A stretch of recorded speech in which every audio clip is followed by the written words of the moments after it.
یو ورځ و طالبانو ورونو همدقسې ترجمه وله چاپه راغله مدرسې ته نو طالبان ناست ول طالبان یو طالب یې له منځ نه جګ هېڅ مو هم تر وسه نه کېدلو سره او یو دنه پکې و د سپریک کې فکر کوم د وروزګان ولایت و ما ته ویلي وي دا اول وار ده چې دومره زړور ملا وینمه چې موږ سره دومره تیز غږیږي نو ما وی څومره چاپې چې وچولي داسې ملا مې نه ده لیدلی مې دا ملا نور ملایان نه فرق لري نو څو ورځې له دې چاپې نه مخکې نیولی وو که نه نو هلته چې په ما باندې ریاست نوت کې 2 ورځې تېرې کړلې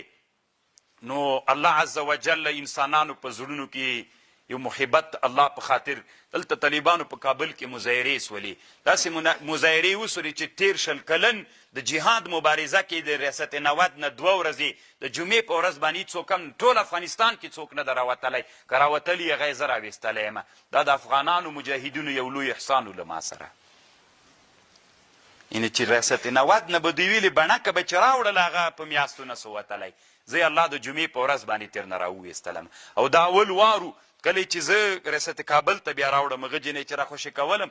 تر ریاست کابله پورې دا په 13 کلن جهاد کې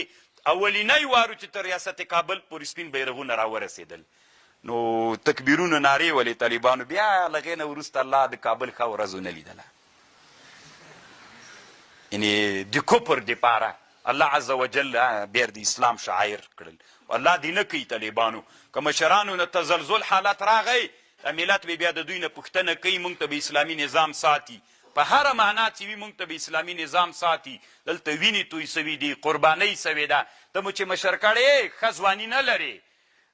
دنیادار نه یې صرف د دغه په خاطر چې د اسلامي نظام ساتنه راته وکړې ساتنه به یې کوې که دې ونه کړه دنیا کې هم درنه پوښتنه کوو په ورځ د قیامت کې د الله په حضور کې هم له ګریوانه رانیسو